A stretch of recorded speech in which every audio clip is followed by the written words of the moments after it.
নমস্কার বন্ধুরা, ফতেশ্বর study centre চ্যানেলে তোমাদের স্বাগতম। তোমাদের জন্য একটি গুরুত্বপূর্ণ update level 1 group D regarding. তো তোমরা অনেকেই আবেদন করেছো গ্রুপ ডির জন্য। তোমরা কোন আরআরবিতে আবেদন করেছো অবশ্যই প্রত্যেকে কমেন্টে জানাবে। এই ভিডিওটা প্রত্যেকের জন্য খুব ইম্পর্টেন্ট। কেন বলছি? কারণ অল ইন্ডিয়া রেলওয়ে ফেডারেশনের তরফ থেকেই কিন্তু এই নোটিশটা জারি হয়েছে। নোটিশের মধ্যে কি কি বলা হয়েছে একদম লেটেস্ট আপডেট তোমাদের কাছে প্রোভাইড করব।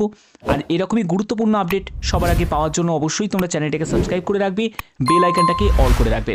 তো দেখো, আমি নোটিশটা ওপেন করে নিয়েছি। তো আমি পিডিএফটা ওপেন করে নিয়েছি। এটা তোমরা দেখতে পাচ্ছ government of India, ministry of railway বোর্ডের তরফ থেকে। এখানে 3/4/2025 এই নোটিশটা, যে নোটিশটা অল ইন্ডিয়া রেলওয়ে ফেডারেশনের একটা রিপ্লাই নোটিশ তোমরা বলতে পারো, মানে রেলওয়ের তরফ থেকে রিপ্লাই করছে অল ইন্ডিয়া রেলওয়ে ফেডারেশনকে। এবার এখানে কি বলা হচ্ছে সাবজেক্টে? Reluctance of railway board to sanction and fill vacancies indented by zonal railways and production unit for level 1। Level 1 মানে হচ্ছে গ্রুপ ডি পোস্ট। ঠিক আছে, তোমরা জানো যারা আইটিআই ক্যান্ডিডেট তারা কোর্ট কেস করেছে এবং তার জন্য পুরো ভ্যাকেন্সি স্টে অর্ডারে চলে গেছে। পুরো প্রসেসটাই এখন স্টে অর্ডারে চলে গেছে। তোমাদের নেক্সট হিয়ারিং হবে হচ্ছে 26শে জুলাই। 26শে জুলাই নেক্সট হিয়ারিং। অর্থাৎ বুঝতে পারছো কতটা লম্বা কিন্তু টেনে গেছে এই পুরো নিয়োগ প্রক্রিয়াটা।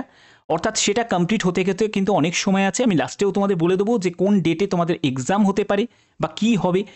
এবার দেখো এই নোটিশটাই কি বলা হয়েছে। এই নোটিশটা হচ্ছে যে এই যে আইটিআই কোর্ট কেস এই সব ঝামেলার আগে থেকে কিন্তু একটা ভ্যাকেন্সিকে ইনক্রিজ করতে হবে, সেটার জন্য অল ইন্ডিয়া রেলওয়ে ফেডারেশন অনেক আগেই রেলওয়ে বোর্ডের কাছে অ্যাপিল করেছিল স্টুডেন্টদের স্বার্থে যে এত কম ভ্যাকেন্সি দিলে চলবে না।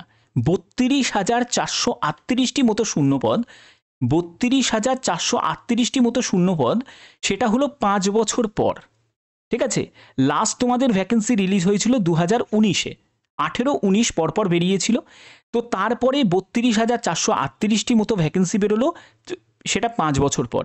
তো সেই ক্ষেত্রে এই ভ্যাকেন্সি যথেষ্ট নয়, এই ভ্যাকেন্সিকে ইনক্রিজ করতে হবে। সেটার জন্য তারা অ্যাপিল করেছিল বোর্ডের কাছে। এবার বোর্ডের তরফ থেকে কি রিপ্লাই এসছে? বোর্ড বলতে চাইছে যে আমরা 2024-এ যে ভ্যাকেন্সি রিলিজ করেছি সেই ভ্যাকেন্সিকে আর কোনো রকমভাবে আমরা ইনক্রিজ করতে পারবো না।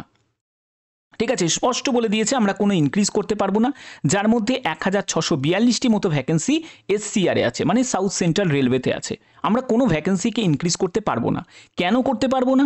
দেখো, vacancies for 2025 will be assessed and notified as per the timelines prescribed annual recruitment calendar for 2025। অর্থাৎ তারা বলতে চাইছে আমরা ব্যাক টু ব্যাক আবার ভ্যাকেন্সি রিলিজ করব, তার জন্য এই 2024-এর ভ্যাকেন্সিকে আর ইনক্রিজ করতে পারবো না, কারণ আমাদের 2025-এ আবার নতুন শূন্যপদের বিজ্ঞপ্তি জারি করতে হবে।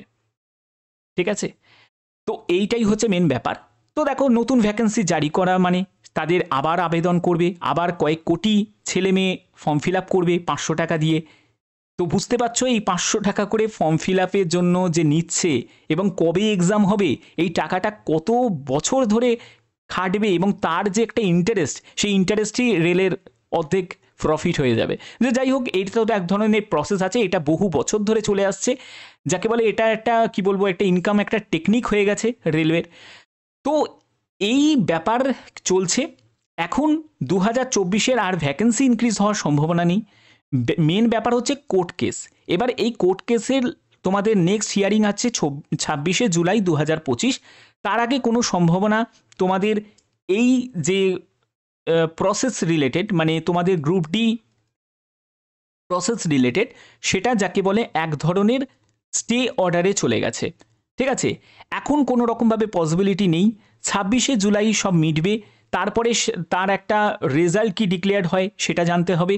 তারপরে তোমাদের অ্যাপ্লিকেশন স্ট্যাটাস তোমাদের জারি হবে। ঠিক আছে, অনেক কাজ আছে। দেখো, অ্যাপ্লিকেশন স্ট্যাটাস জারি হবে, তোমাদের ফর্ম স্ক্রুটিনি হয়ে অ্যাপ্লিকেশন স্ট্যাটাস জারি হবে, তারপরে তোমাদের অ্যাডমিট কার্ড, সিটি ইন্টিমেশন, অনেক কিছু ব্যাপার আছে।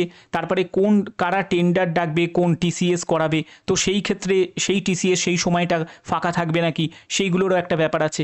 অনেকগুলো ব্যাপার। অর্থাৎ এই এক্সাম তোমাদের যদি পজিটিভলিভাবে এগোয়েও তোমাদের ডিসেম্বর আগে মনে হচ্ছে না কোনো রকমভাবে পসিবিলিটি আছে।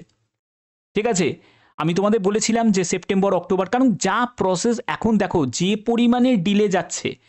এবং তোমরা জানো রেলওয়ে যে এক্সাম ক্যালেন্ডার প্রকাশিত করেছিল সেখানে বলেছিল প্যারামেডিক্যালের এক্সাম কবে, মার্চ মাসে হবে, হলো মার্চ মাসে হচ্ছে না, সেটা হলো এপ্রিল মাসে। তাহলে সবই তো এক মাস 1.5 মাস করে ডিলে হয়ে যাচ্ছে।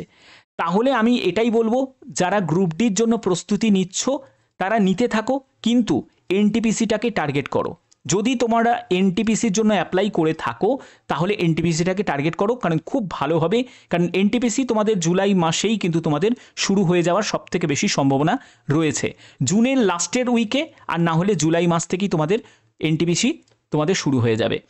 একদম পজিটিভলিভাবে যেরকম পড়াশোনা করে যাচ্ছ করে যাও, কারণ এরপরে তোমাদের এসএসসিও আছে, স্টাফ সিলেকশন কমিশনের বিজ্ঞপ্তিও তোমাদের জারি হবে, অর্থাৎ ব্যাক টু ব্যাক তোমাদের আছে। আর সেই রকম তোমরা ইনফরমেশন যদি পেতে চাও তার জন্য চ্যানেলটাকে অবশ্যই তোমরা সাবস্ক্রাইব করে রাখবে, যাতে যে কোনো আপডেট তোমাদের কাছে পৌঁছে দিতে পারি। আর এরকমই গুরুত্বপূর্ণ আপডেট পাওয়ার জন্য অবশ্যই তোমরা চ্যানেলটাকে সাবস্ক্রাইব করবে, বেল আইকনটাকে অল করে রাখবে। এখনের মতো এটুকুই, টাটা।